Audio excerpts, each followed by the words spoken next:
Post बहुत ज़्यादा viral हो रही है। तो भाइयों, जब से दिया कुमारी उप मुख्यमंत्री बनी है तो तब से बोला जा रहा है कि दिया कुमारी ने ली डिप्टी सीएम के पद की शपथ।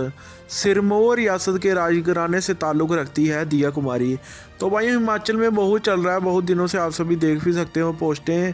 तो भाइयों, बात दरअसल ये है कि उसमें ये भी बताया जा रहा है कि महाराजा लक्ष्य राज प्रकाश सिरमौर रियासत के महाराजा की माता है दिया कुमारी। तो भाइयों, जो सिरमौर रियासत की बात इसलिए सामने आ रही है क्योंकि दिया कुमारी की जो मदर है वो सिरमौर रियासत से संबंध रखती थी और जिसका नाम था पद्मनी देवी। दिया कुमारी की खूबसूरती की एक वजह ये भी है क्योंकि उनकी मदर जो है वो हिमाचल से संबंध रखती थी और हिमाचल के क्षत्रिय थोड़े देखने में ही अलग दिखते हैं। और उनके जो दो बेटे हैं, एक बेटा है पद्मनाभ सिंह जो आगे जाकर जयपुर का महाराजा बनेगा और दूसरा बेटा है लक्ष्य राज सिंह जो अब लक्ष्य राज सिंह से लक्ष्य राज प्रकाश बन गया है।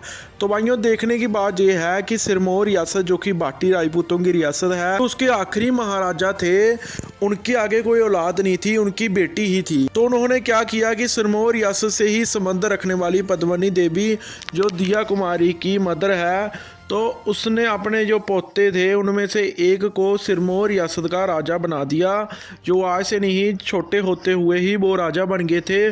बाकायदा तौर पर उनका गोत्र बदला गया था, उनको कशवाहा से बाटी राजपूत बनाया गया था, अत्री गोत्र में डाला गया था और इसीलिए जो है हिमाचल से बहुत सारी बधाइयाँ दी जा रही हैं।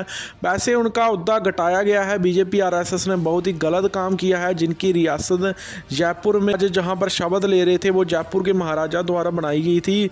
ये जितने भी है वहाँ पर जयपुर जिनकी उन्होंने दान किया उनको मुख्यमंत्री नहीं उप मुख्यमंत्री बनाया। कितना बड़ा अपमान है। इससे हिमाचल अच्छा है, बीजेपी हो हाँ कांग्रेस, क्षत्रिय को ही मुख्यमंत्री बनाना पड़ता है। तो यही बात है कि इसीलिए वहाँ से बधाई दी जा रही है और हम आशा करते हैं कि दिया कुमारी चाहे उप मुख्यमंत्री बनी हो तो वो हिमाचल की सिरमौर रियासत की तरफ भी देखेंगी क्योंकि वहाँ पर अभी कोई महाराजा नहीं है। और जो राजा लक्ष्य राज प्रकाश हैं वो अभी अपनी पढ़ाई में व्यस्त हैं।